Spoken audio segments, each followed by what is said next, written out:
who are here now already. Uh-oh, it's being recorded. Maybe we should stop this part of the conversation. We should Okay. go. I'll look at my notes while you do. Yeah, okay, I'm going to introduce you. Okay. Hira, are we, let's get started then, okay? Tell me when we're on. Sounds good. Let's go.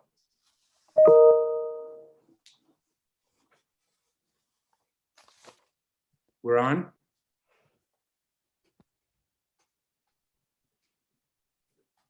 Okay, we are on, and delighted to be here this afternoon. I'm delighted to welcome you to this conversation. Is there a socialist awakening? Question mark. Sponsored by the Yale Center for the Study of Representative Institutions. My name is Stephen Smith. I'm the Alfred Coles Professor of Political Science, and our center is devoted to the study of the theory and practice of representative government. If you are interested in being part of our mailing list for future events, please be in touch with me, Stephen with a V, stephen.smith@yale.edu. So, where are we? Socialism is today a topic on a lot of people's minds. What it is, what it means. From the left, the Bernie Sanders campaign has done a great deal to make some form of socialism, democratic socialism, respectable, and a rallying cry for many voters, especially younger voters. From the right, socialism, which is still often associated with communism, is still used as a kind of gravamen against which to make the case for markets and market society. So who are we to believe, and what to make of the revival of interest in socialism in the US? I could ask the question in the way that Tocqueville posed it about democracy, when he said of democracy, what do we have to hope or fear therefrom? And you could say the same thing about socialism. Our speaker today, John Judis, is eminently qualified to address this question.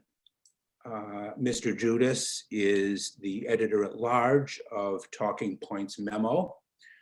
He is a former senior writer for the National Journal and senior editor at the New Republic. He has had a long engagement with socialist politics, both in the practice of and in the writing about, going back to his college days at Berkeley, maybe before, John, you can let us know. He was for many years the foreign editor of In These Times, a socialist weekly, and he is the author of many books, including The Emerging Democratic Majority, a book called Genesis, Truman, American Jews, and the Origins of the Arab-Israeli Conflict.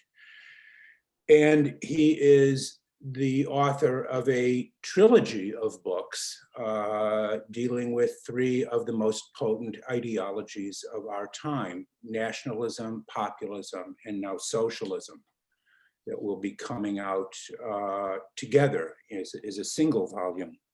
And I would be failing in my duty if I didn't also mention he is the author of a biography of William F. Buckley. So that fits in with his resume. Before we begin, and I'm going to ask John to speak for a while about his book, and then for questions, you probably are familiar with it, but put your questions in the Q&A box on the bottom of your screen. I should mention, for purposes of truth and advertising, that Mr. Judis and I are cousins. We work sort of different sides of the political street, but we are part of the same family. And I look forward, as I always do, to learning from him and to hearing about his views. So, John, welcome back to Yale, I should say. It's been a while, but welcome back. It's great to see you. And I'm going to turn this now over to you. Great. Thanks a lot, Stephen. And, you set me up with this cousins business, so I'm going to depart from my usual script and actually talk a little about myself and my upbringing. I didn't know that Stephen was my cousin until one of his students, Peter Beinert, somehow told me. I can't even remember how it came about. And then I got in contact with him. And the reason I didn't know was that his grandmother was the poor relation of my grandmother. In other words, my grandmother never revealed that she had this other sister because she and Rose were the rich relative, the rich part of the family, and Stephen's mother was seen as the lesser part. So this has a relationship to socialism, believe it or not. Yes, it does. I was raised in Wealth in Chicago. My first, I guess, 12 years or so, we lived in the fanciest building in Chicago, the Drake Towers. And my grandmother, Stephen's, great aunt, lived in the same building. And my father was the head of a dress company, and my mother was the head designer. And in the space of a few years, it just all collapsed. They sold the business. They moved to Palm Beach. They completely lost their shirt in a little business they started then. And over the next 10 years, my parents really fell apart. Alcohol, everything you could imagine. I was a scholarship kid at prep school. And at the college, I was supposed to sort of carry on this hope of breaking the upper class. And when I came home, I used to have to answer the calls for bill collectors.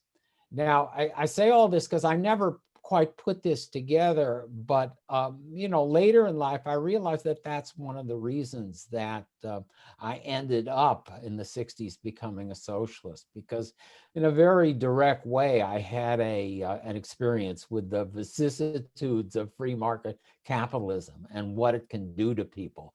I mean, just one other thing, I remember coming home from college in 1962 for Christmas vacation. And on Christmas Eve, my father got a telegram from his employer firing him. I mean, it was just nuts. It was a just terrible period. And he ended up on his feet, as did my mother. So there's a happy ending, but I wasn't around then. I was already a rebellious kid, and they didn't understand what I was up to. But I became in the 60s a socialist radical. Socialism then really did mean Marxism. It meant the ownership and control of the means of production.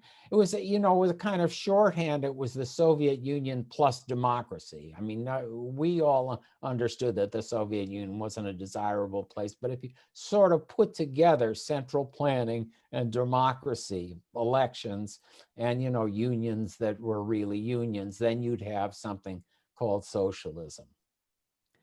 By the middle 70s, by then I started to question what it was really about, and whether it really made sense to talk about America in terms of central planning. And of course, the collapse of the Soviet Union, the Vietnamese boat people, what happens in Cuba, and all these kinds of things contributed to a disillusionment. And in the 80s, if you'd asked me, I would have said, well, I'm sort of a Herbert Crowley, that was the founder of the New Republic progressive, or a John Dewey progressive, or something like that. But I wasn't a socialist. 10 years later, I started to rethink things, as did a lot of people, I think, who had been socialists and Marxist theorists during the 70s.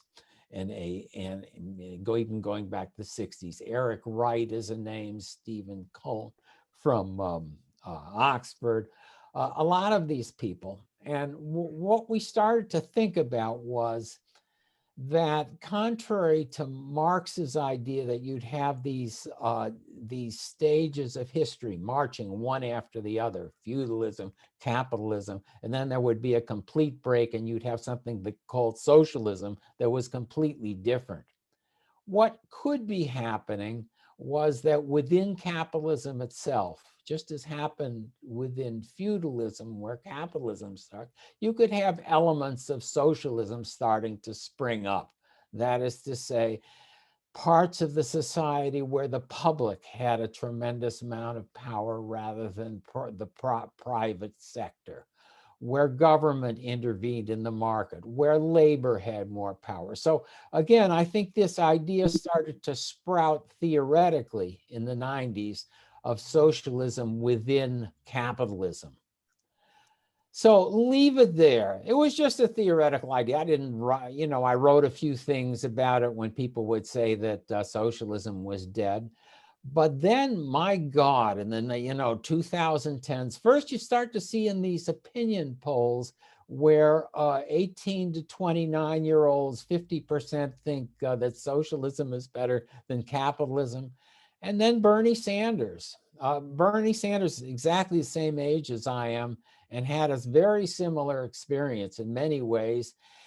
And in the late 1980s, like me, began to really rethink what he meant by socialism. Bernie was also a ownership and control of the means of production guy, a Marxist socialist in the 1970s, and even when he was mayor of Burlington, he started to rethink it. And lo and behold, what happens is that this guy runs as a democratic socialist. Bernie's not the kind of guy who's going to deny his past or his label. And he gets a tremendous amount of vote, particularly from the young. Now, what do the young people who support Bernie understand? They are not, for the most part, and we're not talking about the political groups, we're talking about the people that you meet at the rallies. And I did a lot of interviewing at the time. They're not Marxist socialists. What they see as socialism is, first of all, cooperation versus individualism. They see something that would do something about climate change, health insurance that would make it possible for everybody to have health insurance, for health insurance to be a right. Something that would remove the kind of anxiety that Americans feel about their jobs and their future, and that has particularly affected the young.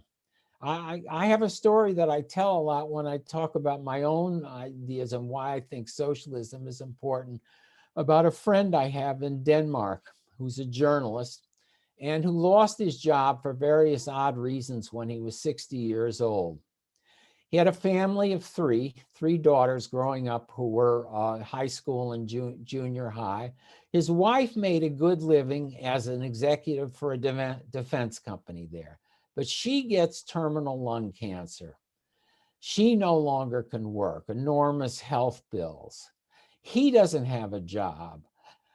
What happens to them in the United States? You can write the script. They lose their house, which they, again, owned for generation. The kids don't have the money to go to school, etc. What happens instead is unemployment for 4 years, and then my friend retires, Social Security, his wife, free medical care, and his daughters go to college, and they have a free, in Denmark, free education, both room and board. One's an engineer now, one's a journalist, and the other's just finishing up. But again, it's a kind of security that Americans simply don't have. And I think that this generation, this younger generation of Americans, is becoming aware in a way that earlier ones didn't, where there was a kind of promise of lifetime employment, whether at factory or office, of the anxiety we feel. And I think that that's been a really important factor in the support for socialism and the skepticism about capitalism. So again, put these kind of factors together, And what you have, especially among the young, is a much different attitude towards socialism than people who grew up in the Cold War had. And, you know, that will reflect again in the election, where in a lot of places, I think Democrats lost ground because they were identified with all these kids, with Alexandria Ocasio-Cortez, Bernie Sanders. The Democrats were a socialist party. Obviously, that hurt them in places like Florida, and I think it hurt them in a lot of other states, because there is still an different understanding of socialism among people who were, let's say, over 45 years old, who grew up during the era of the Cold War. They don't see it as democratic socialism. They see it as a kind of totalitarian socialism. Whereas again, for this Bernie generation, for this younger generation, it's socialism within capitalism. It's, you know, Medicare for all, free college education, much more power for labor and workers over the workplace. None of this gig economy stuff where you have companies like Uber that are totally irresponsible in terms of their employees. So it's a different kind of conception of socialism that's much closer, again, to European advanced social democracy than what we have now. So let me say two final things about it. The first is that, again, I think there are socialist groups now that are more still reliving the kind of Marxist dream, and to the extent that they become really powerful and important, it'll be a problem for the development of socialism as I conceive it and as the kind of Bernie generation sees it. The second thing is that because we have a situation where, for many people, socialism is a dirty word, you have a lot of people who are progressives or liberals who espouse ideas, again, that amount to socialism within capitalism. I mean, there really was not a dime's worth of difference between Elizabeth Warren and Bernie Sanders in the election. Sherrod Brown. I mean, I could name a lot of, there's 100 people now in the Progressive Caucus in the House of Representatives. Very much along the same lines of socialism within capitalism. Within the book, I call it a shadow socialism. And I know a lot of these people would very correctly not want to be identified as socialists because it would hurt them electorally. But again, what's happening in the United States is we are moving toward the support for these kind of ideas. And I would include what the Biden people have come around. I mean, the Joe Biden of today is very different from the Joe Biden of 2009 or 1989 or whenever. Talking again about strengthening the Affordable Care Act to make it available for all people, having a public option, talking about investing in the United States companies, but putting conditions on them about what kind of things the companies would produce and how they would treat their workers. These are different kinds of ideas. Investing a lot in renewable energy, turning to, again, big government intervention in the economy. So again, I think we see in the United States a kind of shadow socialism emerging. And you can even find that among some Republican intellectuals, not so much, again, among the Republican politicians, with maybe the exception of Marco Rubio, who is on record now as being against market fundamentalism and is very influenced by a group called American Compass, a new think tank, and by a journal called American Affairs. So I think, again, even within the Republican camp, you see a movement towards a reconsideration of the relationship between public and private, government and economy, what we should be responsible for as a people, cooperation rather than individualism, ideas like that. I'm not saying that these ideas are necessarily going to triumph. I mean, I think we're in a period that in some ways is similar to the late 20s, early 30s, where you see a reconsideration of the relationship between the government and the economy, but where things can go in very different directions. And, you know, in Europe, you had a reconsideration at the time of government and economy, and it was called fascism. And there was very strong government intervention, but there was very little power for workers and for ordinary people. Whereas in the United States, we went towards the New Deal, Franklin Roosevelt. So I think we see the same kind of options looming on the horizon in the United States right now. Okay, we're good. I'm going to start the conversation, but I encourage people to put, once again, to put your questions in the Q&A box on the bottom of your screen. So, John, thank you for that. You have the advantage of having, it seems to me, a fairly non-doctrinaire and sort of somewhat even eclectic idea, theory of socialism, if you want to call it a theory. It's willing to embrace elements from the market and from other sources. I want to ask you about something that I thought did not come up. I'm sorry, did not come up in the talk, but it is I thought a very interesting part of your book. And that is, you are, I don't know if you're unusual in this, it does seem to me that you are, that in your book, you not only endorse socialism, but you are also willing to endorse at least elements of populism and nationalism in your broad conception of socialism.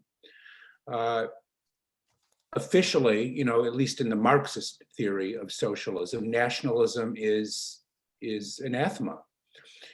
But you have a theory that is willing to engage with and even to bring in elements of both nationalism and populism. Some of those go together in many ways. I wonder if you could talk a little bit more about how you see this, again, this trio of ideologies sort of working together in your view. Good. Yeah, I'd be happy to. I'm going to plug my next book. This is if you can see it, this is the Bound Galleys of Politics of Our Time. And it brings together all these different things and in an updated and revised form. So let me talk about populism and nationalism and how they're relevant, I think, to socialism, also just relevant on their own, obviously. Look, I think that populism is relevant to socialist ideas and was relevant to the Sanders campaign or to Elizabeth Warren, just in the sense that the older ideas of the left were founded on the assumption that we lived in a society, and we're going back to the late 19th, early 20th century, that was going to be divided between a homogeneous blue-collar working class and this little bourgeoisie capitalist class, and that what was necessary to change the society was to rally this homogeneous working class together that would have a sense of itself as having a common destiny. And that's all that was required. But of course, the society hasn't developed that way. We have a big white collar groups. There's more workers in services than in factories, divisions of authority, nurses, doctors, orderlies. So again, I think within that context, the idea of organizing the people, which is populism, becomes very relevant on the left as well as, of course, on the right. And, populism was a left-wing idea in the beginning in the United States. The Populist Party of the 1890s, early 1890s, was on the left, and much of the New Deal comes out of finally realizing the dreams of the populist movement, as progressive income tax, all these kinds of things, regulation of railroads. So we have this tradition, and populism basically is a politics. It's not a specific ideology, but it's a framework for politics, where politics becomes divided between the people and an establishment, and where a politician on behalf of the people stands for things that the establishment won't accept. Now, you have left-wing populists, and then you have right-wing populists. And the difference really is that for the right-wing populists, there's usually another element, which is to say that, if you take Donald Trump, I mean, especially the Donald Trump of the first campaign, against corporations moving out, against bad trade deals, for Social Security, et cetera, but also blaming the establishment for coddling these illegal immigrants, these rapists and, drug dealers that were coming across the border. In other words, with right-wing populism, you always have this third element, blacks, Muslims, what illegal immigrants, what have you, that is blamed for the problems we're having. With the left wing, it's a much more pure version of people versus the establishment. So that's become really the language of the left in the United States. And again, if you listen to Elizabeth Warren and Bernie Sanders, there's not much difference in that respect. Nationalism, this is a controversial term because it's used, again, like populism in so many different ways. But what I would say is that we're born and raised, it's not a matter of genetics, but our education, with a common national sentiment that we're Americans.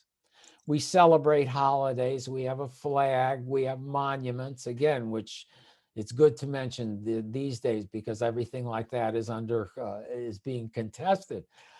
And this national sentiment, this idea that we're all part of one people, is essential not only to democracy, but to an advanced welfare state. Think of it this way.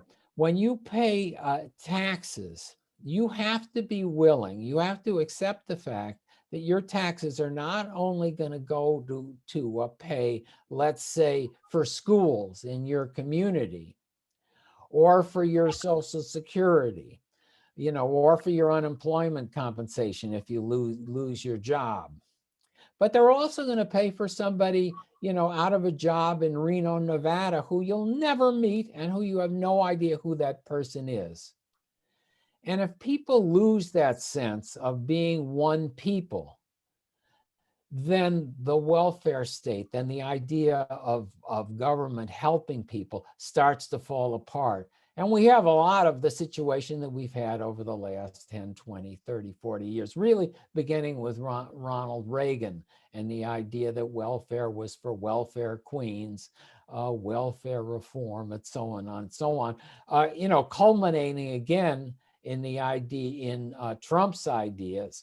And, you can't even have a democracy. Again, if people really believed Trump, for instance, in 2017, that he won the popular vote because 5 million illegal immigrants voted for Hillary Clinton, you wouldn't have a democracy. So you have to have a common sense of citizenship. And politics occurs within that framework.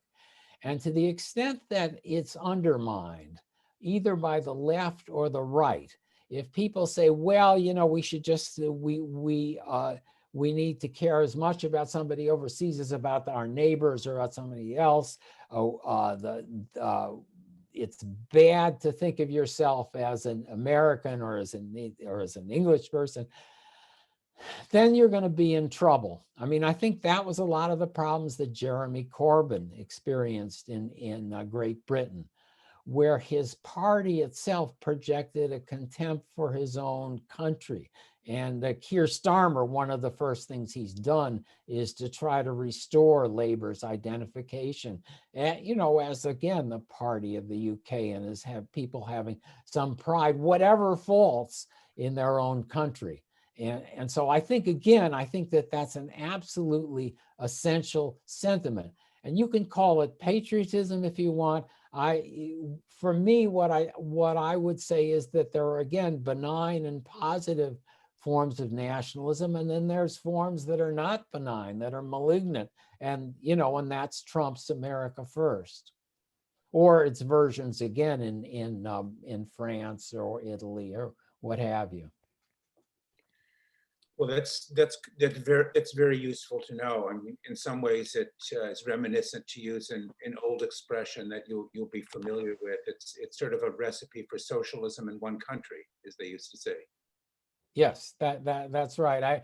I had in my galleys, I had a remark saying that it wasn't that it had been maligned because of Stalin and Hitler, and so but I changed the sentence because I thought, Jesus, this is going to be misunderstood what I'm saying. But I mean, Keynes again believed that in terms of his economics. You have to begin with a national framework. Then you can, you don't do things to hurt other people, and you recognize that in order to do things like climate change, you have to have international agreements. In order to regulate trade, you have to have international agreements. But people have to accept, again, that we're Americans and we have to do things as such. So that's my pitch about nationalism and socialism. Very, very useful. Well, we're still waiting for some questions to come in. Let me ask you about something else that you did mention, and that frequently gets mentioned when discussions of socialism come up, and that's the Scandinavian model that you referred to, your Danish friend, and what happened, the difference in when he lost his job between there and here. When I first came to Yale back in the 80s, there was a lot of discussion about sort of what was thought of as sort of the third way, the Scandinavian model being a third way between sort of centralized top-down Soviet-style communism and American-style market societies, and that the Scandinavian countries represented a kind of middle way between the three. And we would have students writing dissertations on things like workplace democracy, and it's kind of fallen away. Right. I think it's come back a little bit in some of the conversations.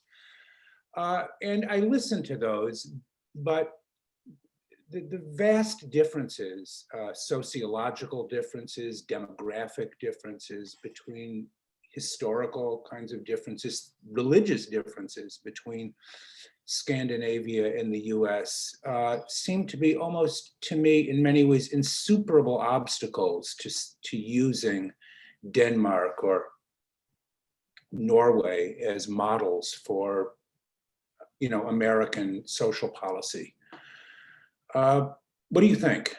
You obviously disagree, I think, but how do you these are much more homogeneous societies in all kinds of ways, ethnically, religiously. How do you construct a kind of socialist alternative in a country of 300 million people, again, with vast cultural, ethnic, racial differences?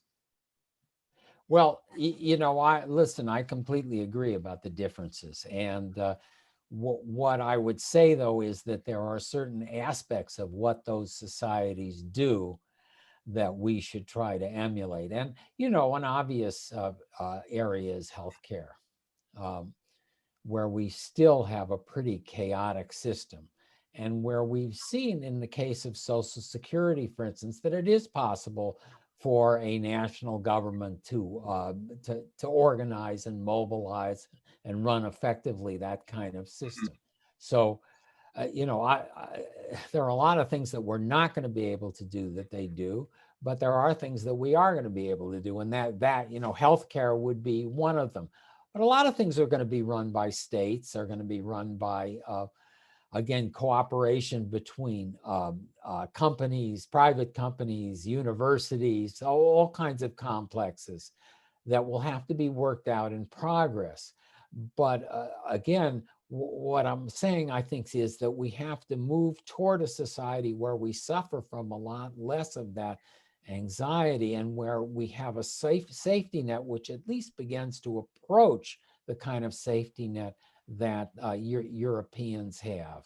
Again, you don't have to use the example of Denmark. You can talk about Germany, which again is starting to have almost as high a percentage of immigrants as we do, or Great Britain, or what have you. But all those, again, I think we're learning during this pandemic the real weaknesses of both American federalism and individualism in trying to organize and deal with a crisis. I mean, and before we were only able to do that in the case of a world war. So the question again of socialism, and we're not talking about Russia here, is whether we can move toward the kind of national solidarity that we've experienced during wartime in peacetime, in such a way that we can do things like public health care together to remove some of the kinds of anxieties that people feel. Or, or deal again with climate change would be another obvious example of where we would have to do this, but where we really are hamstrung by our own system at the present time. Well, I in very much agreement with you about the way in which a generation or more of libertarianism is really making dealing with the pandemic a very difficult thing. The kind of idea that nobody can tell me what to do, and that even wearing a mask is seen in some quarters as some kind of tyrannical government conspiracy. But I think that is a danger. We got a very interesting question from my friend and colleague Stephen Skoranek, where he asks, why cling to the word socialism when what you were talking about is a long tradition homegrown in American progressivism? You pointed to Dewey and Crowley. They didn't need the label socialist. So why do you?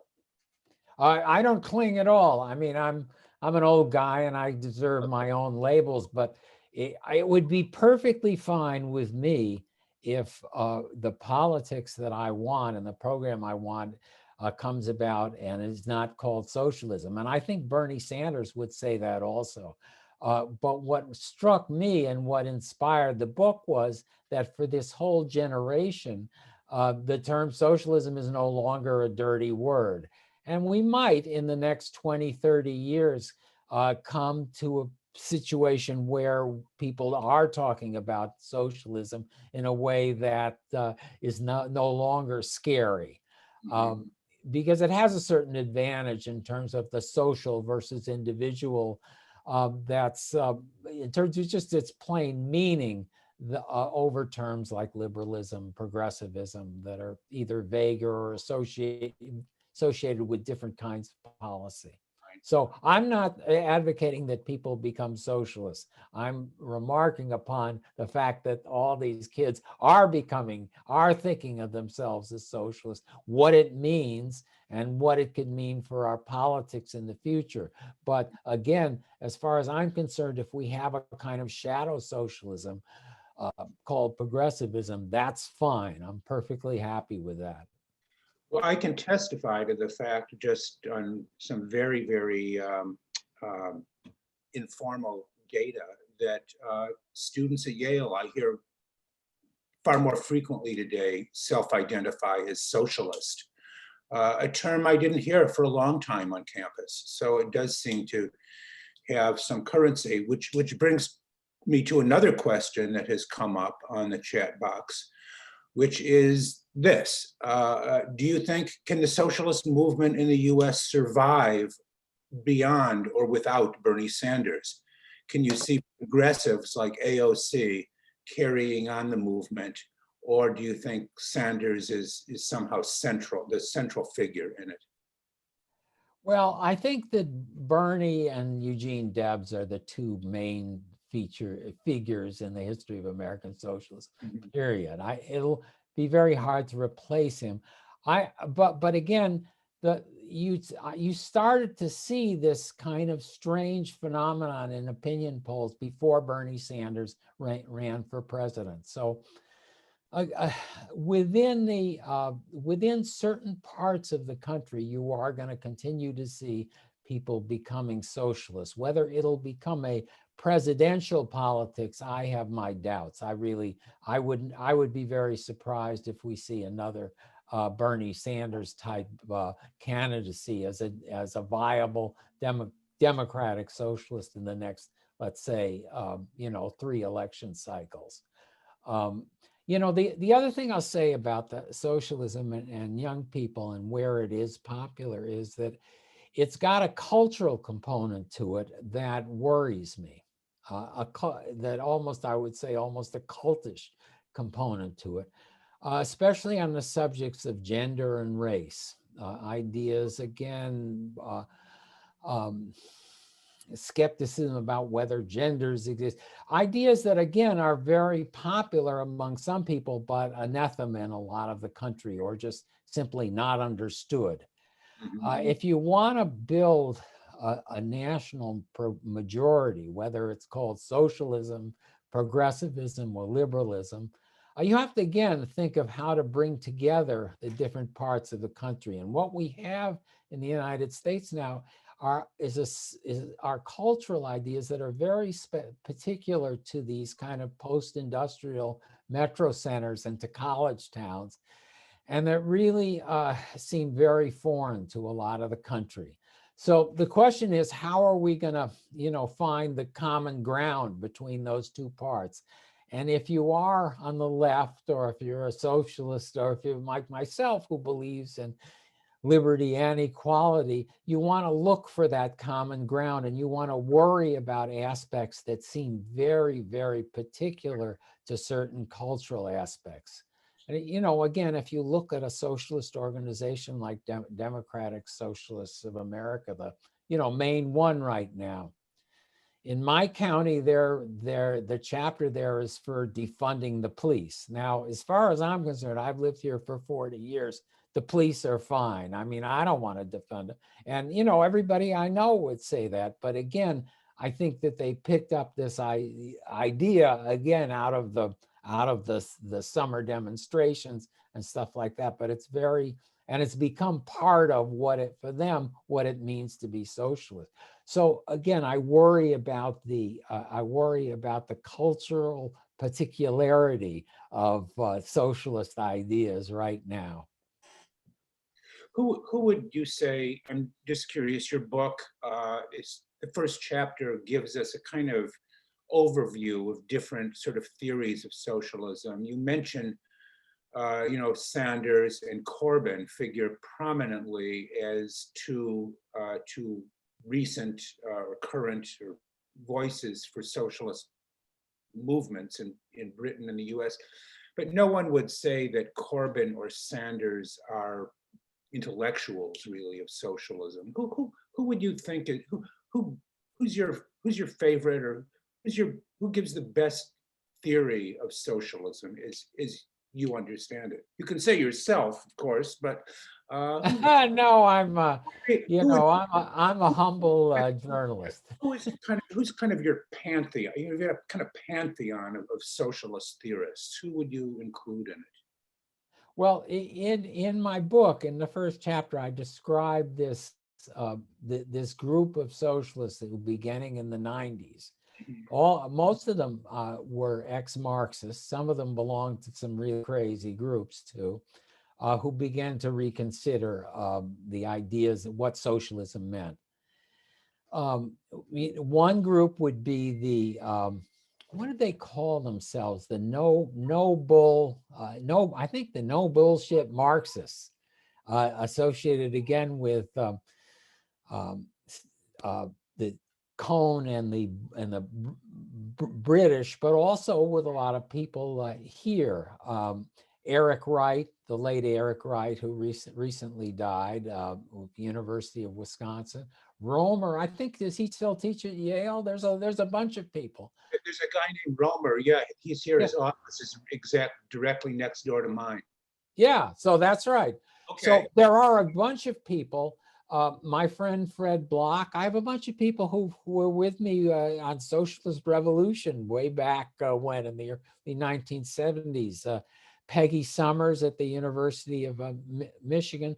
A lot of people who've been influenced by Karl Polanyi, I would say. Has been a big influence on on their ideas, and the way they conceive it again is socialism as something developing within the womb of capitalism, rather than as something that will occur afterwards as a result of a revolution.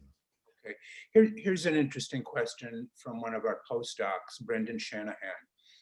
He asks, do you think that recent long-term or acute crises, such as the pandemic or the Texas utilities outages, have changed how politicians and the broader public have framed the problems of security in public policy? I think that that beginning with the Great Recession, I mean, look, we've had this succession since 2007, Great Recession, followed by this pandemic, another recession. I think that those have really undermined what's commonly called neoliberalism. Some people now call it market fundamentalism. Basically the idea that the market will take care of things by itself and that the government can kind of tinker at the edges. I think that that's really been undermined. And I would again point to some of the Republican intellectuals who are reconsidering those kind of ideas. American Affairs, American Compass. And I think that that's an important development. And it really means the terrain is shifting. Business Roundtable put out a paper a year ago saying that companies are going to have to reconsider their social role. Financial Times has been running a series on resetting capitalism. So yes, it's absolutely, we're in a new period. And it's going to be a question of how we do it, but we're going to have to come to terms with a much greater government role in the economy. Here's a question. It comes from a somewhat different side of the political spectrum, but maybe you still have some advice. It's from Justin Martinez. The current media narrative largely depicts the GOP as culturally out of touch and elitist. Considering the millennial appeal of socialism, what do you think it would take to make political conservatism not just more palatable, but relevant to younger Americans? Yeah, that it's an interesting question because in Europe, a lot of the young people have gone to the right. The Alternative for Deutschland has the kind of support that the Bernie Sanders campaign had. And I'm not, speaking about them right, but they actually tilt young rather than old. Marine Le Pen also same thing, because again, I think that those groups speak to a lot of the anxieties that young people feel about their future and about the market economy in a way that the existing parties don't. United States, we have a different situation. Obviously, Trump and the Republicans did not speak very well to the young, and I think several aspects to that. Their stand on social issues like race, abortion, things like that make them anathema to young people. So it's not impossible to me, but and again, I wouldn't say that the Republicans are seen as elitist. It's really the contrary. I think the Democrats have that problem in our politics. Republicans, if anything, are seen as a kind of mobocracy, in the ancient sense, as a party of the, what do they call them, low information voters. So it's almost the opposite. It's how can Republicans build a base in big cities now that will add to their base in small towns, rural America, little mid-sized deindustrialized places. And Democrats have the opposite problem. I think the country would be better off if both parties took a cue from some of the things you just said about the advice you might give them. I have a question. This is something, it's a bit perhaps tangential to the question of socialism, but maybe not. Doesn't come up in your book, but it is related to your treatment of the Jeremy Corbyn example in Britain. And your argument that one of the reasons for the disastrous failure of the Labour Party was the idea that Corbyn or Corbynism seemed contemptuous of ordinary Britons. I have a different, to the extent that I follow British politics, and I try to with some care. To the extent that I do follow it, I have a very different problem with Corbynism, and that is his just ineradicable anti-Semitism. A problem that doesn't come up in your book. So my question is this, is Corbyn's deep-seated anti-Semitism simply a peculiarity of his? Because the Labour Party was hemorrhaging votes and even members because of this. Was it a peculiarity of his, or is there some connection between socialism and anti-Semitism that we as Jews have to worry about? Boy, you know, this is a thorny subject. I wrote a book on know it, and I hate to put you on the spot, but as long as you're sure. You know, I was going to say, I wrote a book on Truman, Israel, and American Jews, and it was the worst experience I've ever had as an author, dealing with audiences where I was misunderstood by both the people who liked the book and didn't like the book. Corbyn, I don't know the man. I don't see him as a deep-seated anti-Semite. I see that primarily as being pro-Palestinian and having a kind of anti-imperialist framework from the 60s and 70s that would lead him, as it led us to support ideas that actually are pretty bad. Again, go back to the 60s and the kind of things we supported the Viet Cong and the North Vietnamese doing, and we're just oblivious to the darker aspects of those movements, because on balance, we thought that we were doing an unjust thing being there. And I still believe that. And I believe that also of the Israelis and the Palestinians. But again, I think Corbyn was on the side of that where he really did not understand the implications of what he was sometimes doing or saying. Now, within the Labour Party, and especially within the younger people that came in there through Corbyn, there were a lot of left-wing sectarians. Left-wing sectarians mean belonging to these various groups, and I've seen the reports, and there is. I'm enormously critical of what Israel is doing. But there was an element of the Rothschild, the bankers, and all that kind of classical anti-Semitism. I don't know how characteristic that is of the left or of socialism, but I wouldn't deny that it existed. And I think Starmer has tried to do something about it within the party. And I don't think that Corbyn obviously did enough about it. And so he inherited that, again, a reputation as himself as an anti-Semite, which I'm not sure was deserved. That's useful. So thank you for that. We're coming up to 5 o'clock. We can go a little longer if anybody would like to ask any further questions. The chat box is open at the moment. Let's give people a minute or two if they want to ask another question, or if not, John, let me ask you, are there any things you want to, any advice, anything you want to leave us with? Well, I don't, I wish Brother Skowronek was had a voice here, because I would like to see hear what he had to say about Biden as a transformative president, because I've been amazed at how good he's been and what the kinds of things that he's done. Because he's in a very peculiar situation.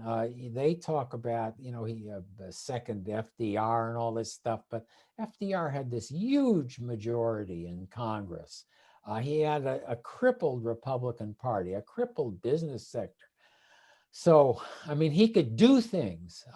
But again, I think in terms of our history and where we're going, it's amazing to me how, the kinds of programs that Biden is advancing, not just the relief stuff, but the build back better and the kinds of investments in government. And this is not a guy who has been historically on the left, but I think it's a sign of where the country could be moving. Well, okay.